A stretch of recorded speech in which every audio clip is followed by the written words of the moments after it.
Hey, welcome back to the channel. I'm out here today at this is actually the highlight of my career as soybean man, because I've got the story that really gave me something to do with my life, I guess. Well, other than my wife. Anyway, I'm out here at the Kerr farm in north of Dresden. It was started in 1876. And I'm here, well, of course, with editor Cameron, but I'm here with Tom Kerr. Tom is George's son, and Tom's going to tell us a brief story about soybeans.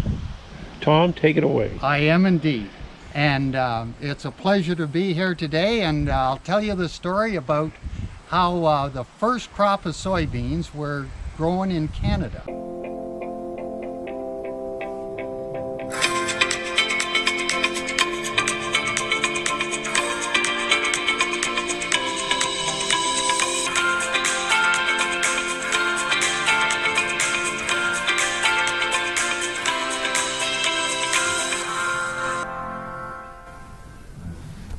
So here I am on the Kerr farm. The story begins when my uncle, Lawrence Kerr, went to OAC Guelph, and in the fall of 1926, he had a professor named Professor Zavitz. And there's actually a building at Guelph named after Professor Zavitz. He was quite famous for his ideas and for his ideas about planting trees. Prior to 1926, Professor Zavitz went to China, and he brought back a handful of soybeans. And he planted them in the test plots at Guelph University in 1926. So Lawrence arrives back at school in the fall, and Professor Zavitz has 2 bags of these soybeans that he'd harvested from his test plot, and he offered each classmate of Lawrence's and Lawrence a handful of these each to try on their farms. Well, no one seemed very interested in these soybeans. So Uncle Lawrence said, I'll take the whole 2 bags, about 4 bushels. So in February of 1927, Uncle Lawrence got on a train in Guelph with his 2 bags of soybeans and came to Thamesville. And my father met him at Thamesville with a team of horses on a bobsled. And they rode home with these 2 bags of soybeans. And there wasn't any market for them or anything, so Dad went, and they were enough to plant a 4-acre field of soybeans. We had 3 paddocks around the barns, each 4 acres, where we kept horses and bulls and various. And so he chose the field to the west of the barn and planted a crop of 4 acres in 1927. We didn't have Dennis Jackson around to take them to, so we couldn't sell them to anybody. I'd have been happy to buy them. They would have been cheap.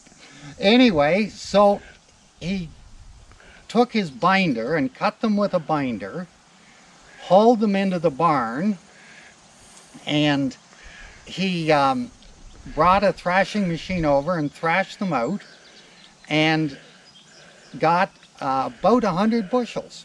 4 acres, he thought he had about 100 bushels.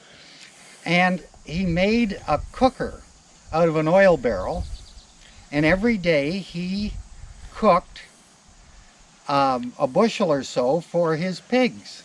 And he fed them in the barn right behind us. That was the bunkhouse that once was, became a pig pen, and he fed them right here as I'm sitting. The cooker was right over here, and he used them all up, and he said the pigs loved them. He said the pigs really thrived on them.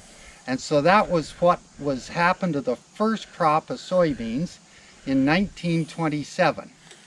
Now, we're going out to the field where it was planted, and we're going to plant a stake with a little sign commemorating this event with Dennis and his grandson, where the beans were actually planted.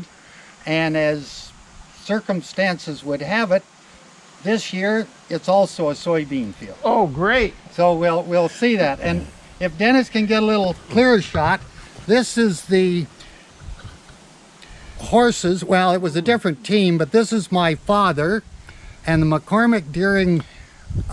It was a beet drill, soybean drill, that planted them. And lower down is a picture of the bobsled. Now it's got manure on it, and it's got the old barn in the background. But anyway, that's the bobsled that held the soybeans that came from Thamesville.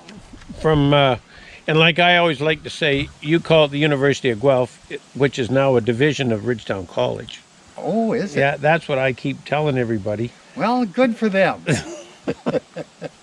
Well, I also had the pleasure of going to school there, and it was a good place to go. Yeah, I only went to Ridgetown, and the Guelph people rub it in pretty hard, and I tell them now that Guelph is a division of Ridgetown College. You did all right. It might be the other way around. Ridgetown education, I'll tell you. Anyway, will we walk around and that would be great. See the soybean field? And maybe when you come back, we'll talk about the bunkhouse. The bunkhouse has quite a story. Maybe it's another video. I don't know. We'll see how this goes. I have pictures of it going back many years. The various prices. When the First World War was on, wheat went to $3 a bushel. You could buy a farm, grow 1 year of crop of wheat, no income tax, and have the farm and money left over from one crop.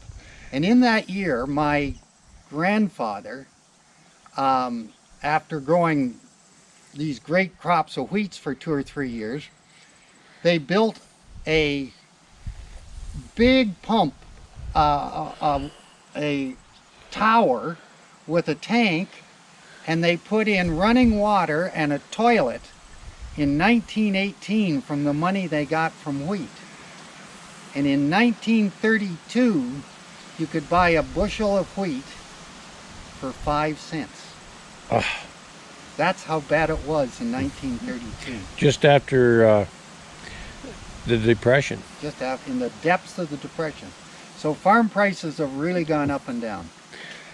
So we've drove in this sign to commemorate, I guess, the spot where the first beans, commercial beans, That's correct. were grown in Ontario. And they were growing right over here, and now they're in soys. They look pretty good. Actually, I came out here a little earlier and made sure there weren't too many weeds. I pulled two weeds. Back in 1927, they wouldn't be Roundup ready, would they? No, they'd be non-GMO. I'd have been even more interested in non-GMOs. And they were organic too. Organic, yes. Yeah, very little no commercial fertilizer. But lots of that brown stuff. Yes. And just to be recorded here, we're gonna do a ceremonial stake driving. And there we are, 1927, right here, the first commercial soybeans in Canada. Not to be outdone by you, Tom, I know you're a great guy for facts and figures and numbers. I have a few.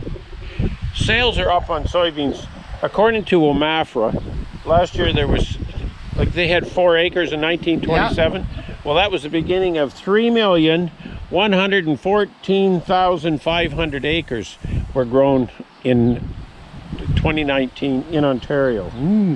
And in Chatham, Kent, and Lambton County, which is the 2 counties that I'm kind of featuring, there was 640,000 acres.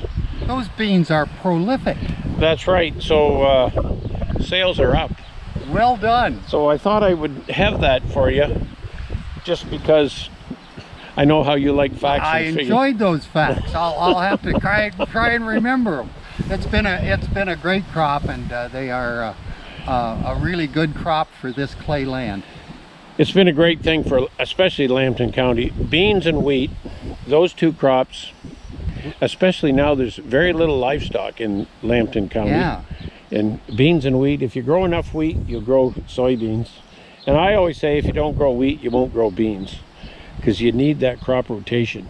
Right. Beans on beans just doesn't put enough organic matter back into the soil. Yep. But it's a nice combination for this heavy clay land. It works. And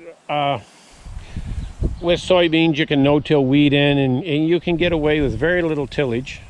Saves a lot of diesel fuel.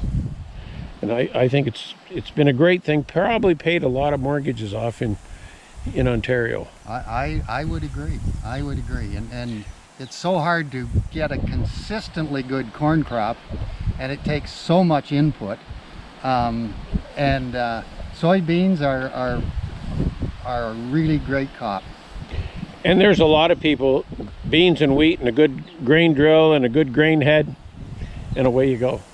Perfect. Anyway, Tom, thanks for taking the time to... It's a wonderful opportunity to tell us a true story that happened many years ago to my father. That's great.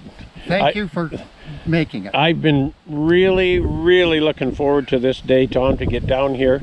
And this is really the beginning of, been a great thing for Ontario, and been a great thing for us at Jackson Seeds. Yeah. The soybean business for us as exporters to the Far East have really been a great thing. It helps with our balance of trade, and it gives me something to do besides making videos.